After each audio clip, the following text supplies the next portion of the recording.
Di malam hari yang hening di tanah Hinterkaifeck, satu keluarga dibunuh secara brutal di peternakan mereka.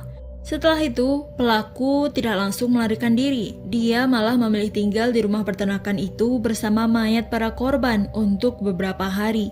Yang paling aneh, selagi pelaku tinggal di sana, dia mengurus dan merawat hewan ternak milik korbannya. Setelah melakukan hal yang keji, sekarang pelaku malah melakukan hal yang terpuji. Apa maksud dari perbuatannya ini? Tapi yang lebih penting dari itu, siapa dia sebenarnya? Kejadian mengenaskan ini menimpa sebuah keluarga beranggotakan 5 orang. Andreas Gruber, istrinya Andreas, Cecilia Gruber, anak mereka, Victoria Gabriel, sama 2 anak Victoria, Cecilia Junior, dan Joseph. Mereka tinggal di sebuah tempat terpencil di Hinterkaifeck, Bavaria, Jerman. Sebuah tempat yang sebagian besarnya adalah ladang dan peternakan.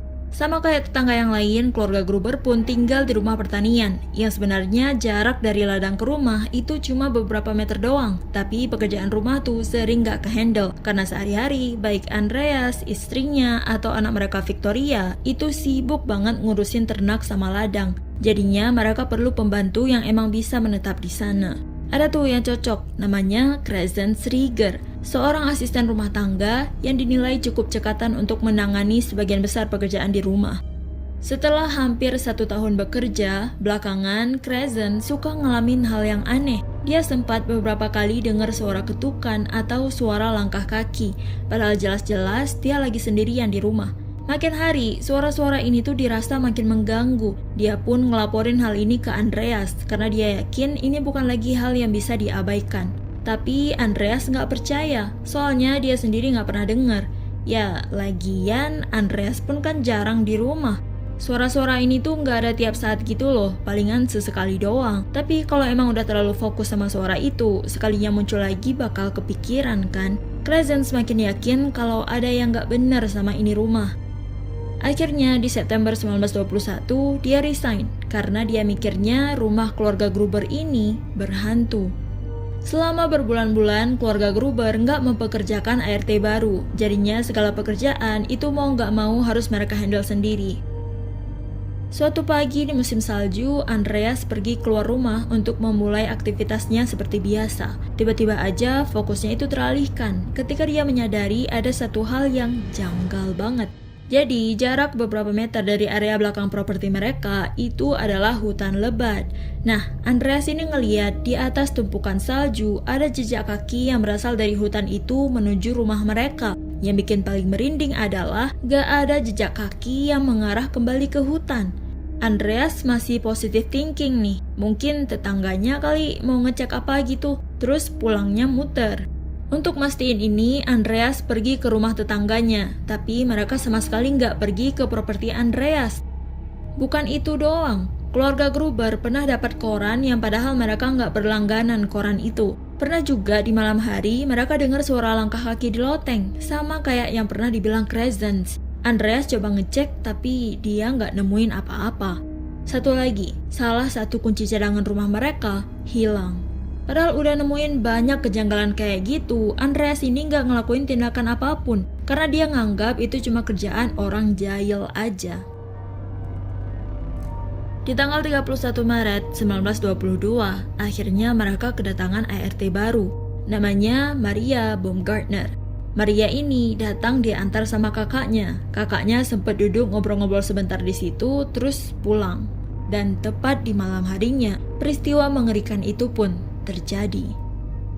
Di hari-hari selanjutnya, para tetangga yang suka lalu lalang di depan area peternakan keluarga Gruber ngeliat asap yang keluar dari cerobong asap di rumah keluarga itu. Tapi anehnya, anggota keluarga Gruber ini nggak kelihatan seorang pun. Nggak ada yang hadir ke gereja, Cecilia Junior juga nggak masuk sekolah. Di tanggal 4 April, salah satu tetangga mereka, Lawrence Littenbauer, nyuruh 2 anaknya untuk ngecek. Sesampainya 2 anak ini ke area peternakan itu, mereka nggak nemuin siapapun. Pas mau ngecek ke dalam rumah, nggak bisa karena kekunci. Akhirnya mereka mutusin untuk balik. Di sore harinya, Lawrence ngajak 2 orang tetangga lain untuk ngecek lagi. Sesampainya di sana, benar aja mereka juga nggak bisa nemuin siapa-siapa. Pas mereka coba nyari-nyari di area lumbung, di dekat tumpukan jerami, mereka menemukan 4 anggota keluarga Gruber yang udah nggak bernyawa dengan kondisi kelapa yang hancur. Terus Lawrence yang megang kunci rumah keluarga Gruber masuk sendirian ke sana. Di situ dia menemukan 2 jenazah lain dengan kondisi yang sama. Hal ini pun langsung mereka laporkan ke kepolisian. Sesampainya para petugas di sana, mereka mengidentifikasi 4 jenazah yang ada di lumbung sebagai Andreas, Chazelia, Victoria, dan Chazelia Junior. Sedangkan 2 jenazah di rumah diidentifikasi sebagai Joseph dan Maria. Diketahui mereka semua meninggal setelah kelapa mereka dihantam pakai cangkul beliung. Para penyidik memperkirakan bahwa sesaat sebelum kejadian, pelaku udah memancing korban untuk pergi ke area lumbung. Mungkin pakai suara hewan, suara minta tolong, atau hal-hal lain lah yang menarik perhatian. Andreas pergi sendirian untuk ngecek suara itu, tapi dia nggak balik-balik. Chazelia mutusin untuk menyusul suaminya, tapi dia juga nggak balik. Victoria yang menyadari ada yang nggak beres, ikut pergi menyusul ke lumbung bareng Chazelia Junior. Terus pelaku pergi ke rumah utama, nemuin Joseph lagi tertidur di kotak kasurnya dan Maria lagi siap-siap mau tidur. Saat itu polisi nggak bisa nemuin apapun yang bersangkutan sama pelaku. Yang mereka temukan malah sebuah keanehan. Keluarga Gruber diketahui dibunuh pada tanggal 31 Maret.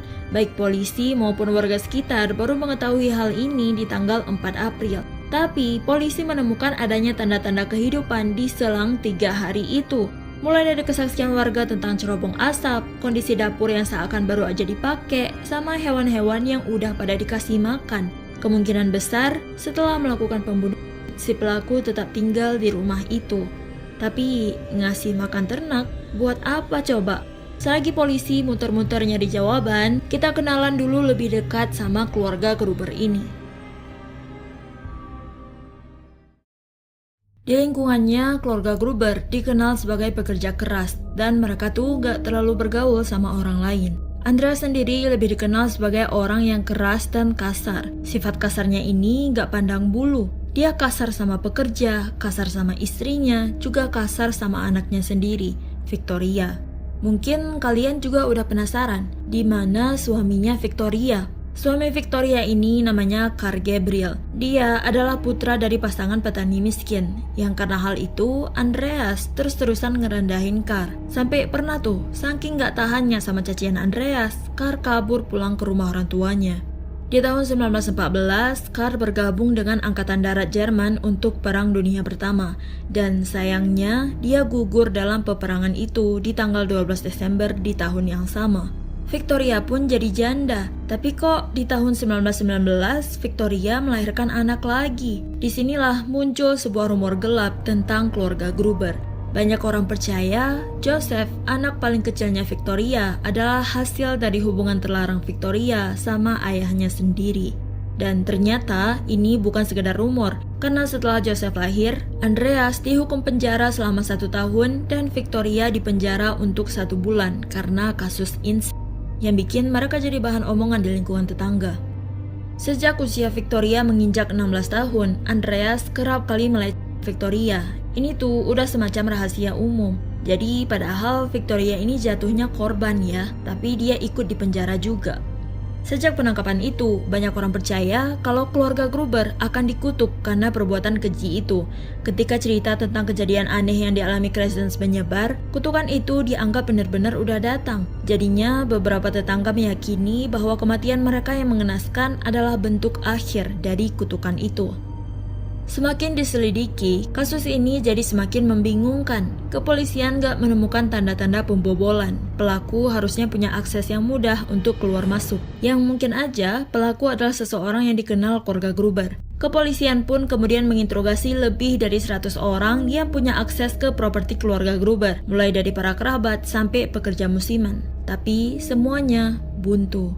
Di tahun 1923, peternakan itu mau dirobohkan oleh ahli waris keluarga karena mereka nggak mau terus teringat memori pahit itu. Secara nggak sengaja, salah seorang pekerja menemukan senjata pelaku yang disembunyikan dengan rapi di area loteng rumah. Bahkan masih ada sisa dan rambut korban yang nempel di cangkul itu. Bukan cuma cangkul, di sana juga ada tumpukan jerami yang dibentuk kayak tempat tidur darurat. Walaupun udah dapet nih benda yang paling deket sama pelaku, kepolisian nggak bisa berbuat banyak. Karena di waktu itu, teknologi forensik masih minim banget. Setidaknya ada satu fakta tambahan yang nggak kalah penting. Cangkul beliung yang digunakan sebagai senjata oleh pelaku ternyata adalah milik keluarga Gruber sendiri. Pelaku nggak perlu repot-repot jalan sambil nenteng cangkul, karena dia tahu betul di mana dia bisa ngambil cangkul itu.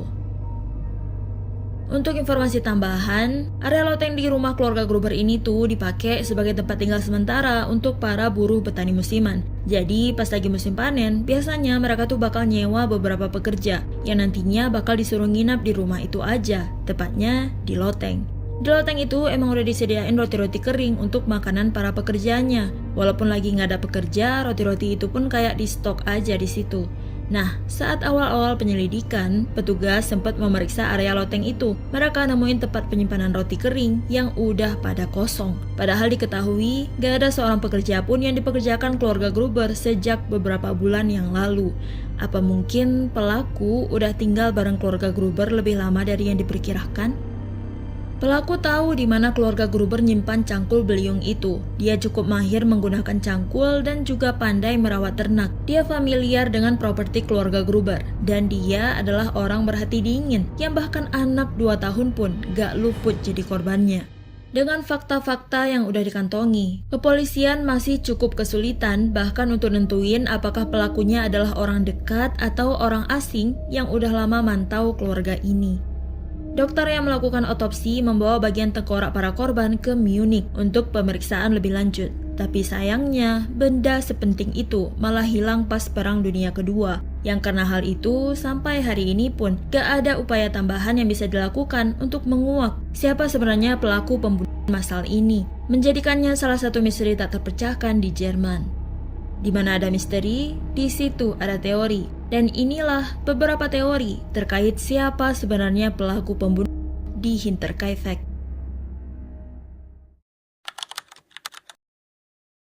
Suami Victoria, Karl Gabriel, dikabarkan gugur dalam peperangan di tahun 1914. Walaupun jenazahnya nggak pernah bisa ditemukan secara pasti, Victoria berusaha menerima kenyataan itu. Victoria dapat kabar duka ini dari rekan-rekan militernya Karl. Mereka bersaksi kalau mereka melihat Karl tewas seketika setelah terkena ledakan ranjau. Setelah berita tentang pembunuhan keluarga Gruber menyebar, ada sebuah kesaksian yang bikin kematian Karl diragukan. Jadi, salah seorang rekannya Karl bilang, di sekitar tahun 1918, Karl pernah pulang ke rumahnya. Nggak lama dia balik ke medan perang dengan marah karena mengetahui istrinya dan mertuanya udah ngelakuin hal keji itu yang menjadi sebuah aib besar bagi keluarganya.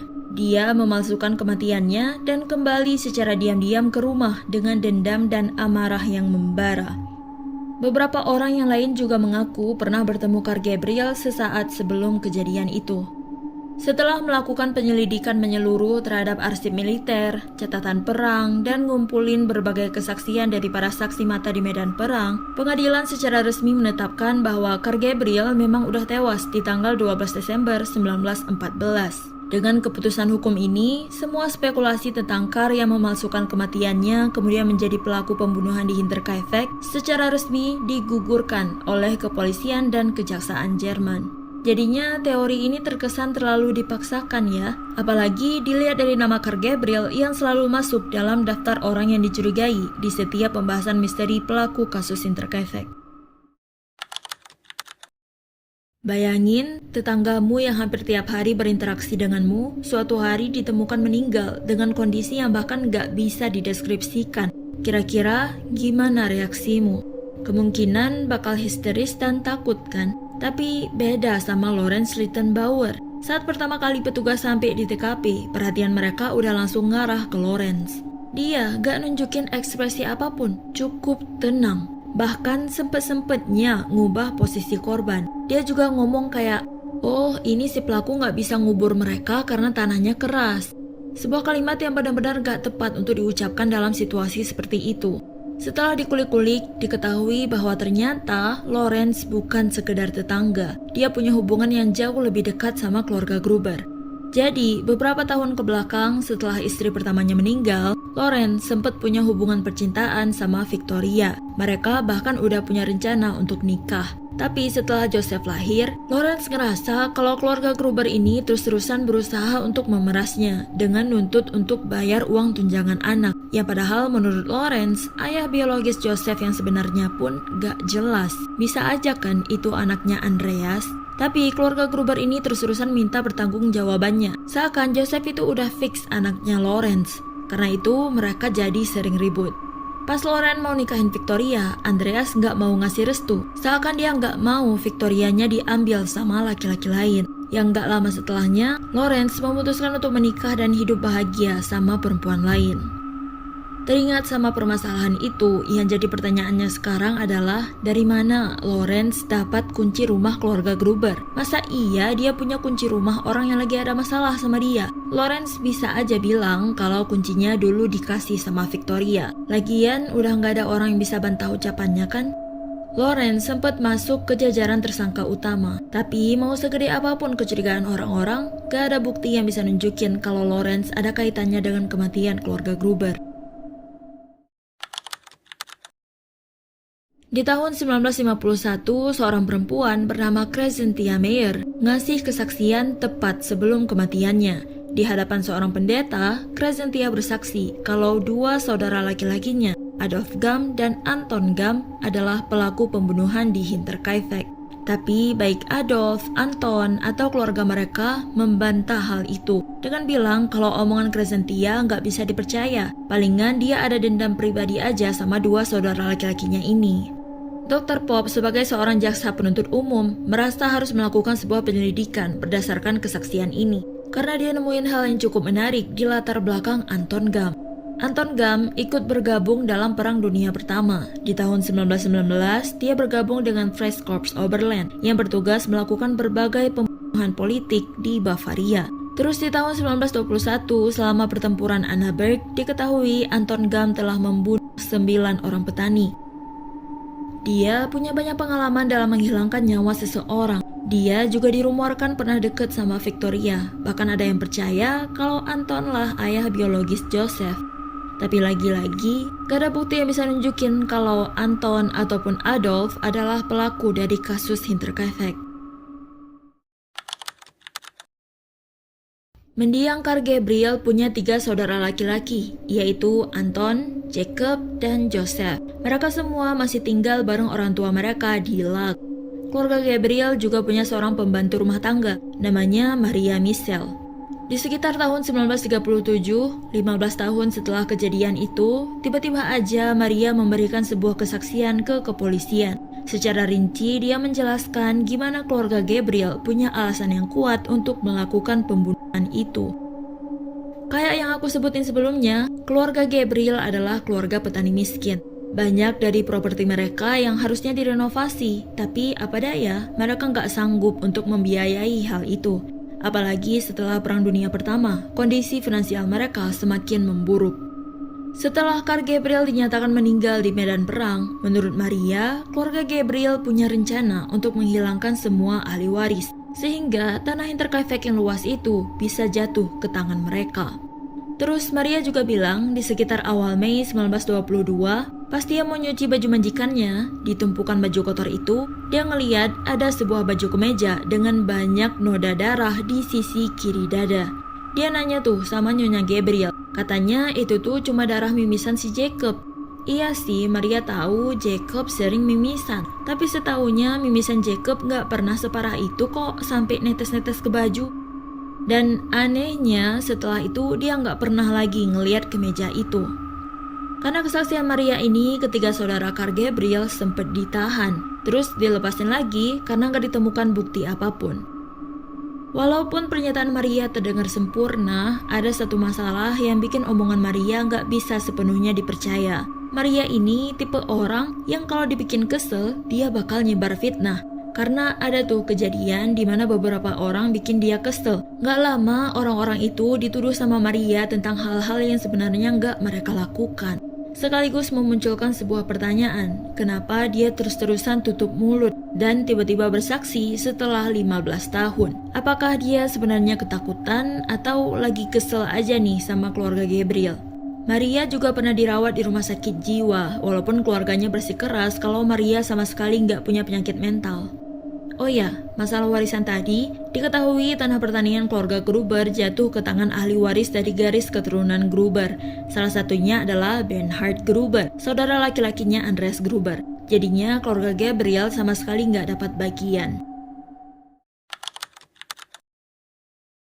Setelah Jerman kalah pada Perang Dunia Pertama, golongan yang paling merasakan dampak buruknya adalah para veteran perang. Banyak veteran kembali ke masyarakat dengan kecacatan fisik atau kerusakan mental yang parah. Banyak dari mereka mengalami trauma setelah perang atau shell shock. Yang waktu itu kondisi ini belum sepenuhnya dipahami dengan baik. Jadinya veteran yang mengalami trauma seringkali dianggap sebagai pengecut dan lemah. Sayangnya mereka nggak mendapatkan dukungan yang cukup karena waktu itu ekonomi negara juga lagi hancur. Mereka jadi sulit mendapatkan pekerjaan baru. Terpaksa mereka harus mengemis dan hidup di jalanan atau di hutan-hutan Bavaria. Jejak kaki dari hutan sama suara-suara aneh dari loteng awalnya sempat diasumsikan oleh kepolisian sebagai veteran tunawisma yang menyelinap masuk. Mereka punya alasan yang kuat untuk melakukan hal itu. Mereka perlu makanan dan tempat tinggal. Sebagai tentara terlatih, mereka juga punya skill yang cukup untuk sekedar menyelinap tanpa ketahuan. Dilihat dari cara membunuh yang cukup sadis, pelaku kelihatan kayak seseorang yang udah terbiasa sama hal itu. Pada penyelidikan awal, polisi sempat mencurigai para gelandangan dan pengemis. Tapi setelah ditemukan bahwa uang dan harta keluarga Gruber masih kesimpan rapi, bahkan di tempat-tempat yang padahal mudah ditemukan, motif perampokan pun dikesampingkan. Selama masa penyelidikan, Krasensrieger, mantan ART keluarga Gruber, balik lagi ke sana. Dia memberi segala informasi yang dia tahu tentang keluarga Gruber, dengan harapan pelakunya bisa segera ditangkap. Dia juga menyebutkan nama beberapa orang yang dia curigai, salah satunya adalah Anton Bichler. Anton Bichler adalah seorang buruh tani musiman. Dia sempat bekerja di ladang keluarga Gruber selama masa panen kentang. Di tengah pekerjaannya, dia terpesona sama kecantikan Krasens. Gak pakai lama, Anton langsung menyatakan perasaannya. Krasens nyeritain hal itu ke majikannya untuk nanya pendapat mereka. Tapi baik Andreas, Cazilia, ataupun Victoria secara terang-terangan gak merestui. Karena menurut mereka, Anton adalah seorang pencuri. Mereka yakin beberapa ayam mereka hilang dicuri sama Anton. Walaupun Krasens sudah nolak nih, Anton pantang mundur. Sebenarnya, alasan Krasens resign itu bukan semata-mata karena dengar suara langkah kaki di loteng sama dengar suara ketukan dari balik tembok. Itu tuh hal yang remeh banget untuk seseorang yang benar-benar butuh uang. Malahan, alasan terbesarnya memutuskan untuk resign adalah karena rasa takut yang datang dari kelakuan Anton Bichler. Semenjak dia menyatakan perasaannya ke Krasens, berulang kali dia melayangkan lamaran tanpa peduli bagaimana pendapat Krasens. Dia juga sering ngetuk-ngetuk jendela kamar Krasens di tengah malam untuk mengajaknya melakukan penolakan demi penolakan yang Anton terima perlahan bikin dia jadi orang yang berbeda. Dia pernah bilang kalau dia pengen bunuh Krasens. Pas dia tahu kalau salah satu alasan Krasens nolak dia adalah karena saran dari majikannya, sempat keluar omongan dari mulutnya kayak seluruh keluarga Gruber pantas mati. Keluarga Gruber memelihara seekor anjing penjaga yang sifatnya agresif banget. Tapi entah kenapa anjingnya nggak pernah menggonggong ke Anton. Jadi kalau suatu saat dia mencoba menyelinap, dia bisa masuk tanpa bunyiin alarm. Namun di hari kejadian, Anton Bichler punya alibi yang kuat. Dia sedang bekerja di daerah sekitar 40 mil jauhnya. Alibinya ini dikonfirmasi oleh beberapa orang. Sedangkan orang lain yang Krasens curigai adalah orang-orang yang sempat keciduk menyelinap ke properti keluarga Gruber untuk nyuri. Terus pertanyaan kita di awal tadi, tentang ngapain pelaku repot-repot ngurusin hewan ternak milik korban. Kepolisian berasumsi bahwa itu adalah usaha pelaku untuk ngulur waktu. Kalau hewan-hewan ini nggak dirawat, mereka bakal ribut kan, yang akan memancing perhatian tetangga. Makanya dikasih makan, diperah susunya, supaya si pelaku ini punya lebih banyak waktu, entah untuk menetap lebih lama atau menghilangkan jejak. Dari ke-6 teori tadi, mana teori yang paling masuk akal dan yang paling kamu percaya? Atau kamu kamu punya teori lain? Tulis di kolom komentar. Jadi itu aja obrolan kita hari ini. Sampai jumpa di miri-miri selanjutnya.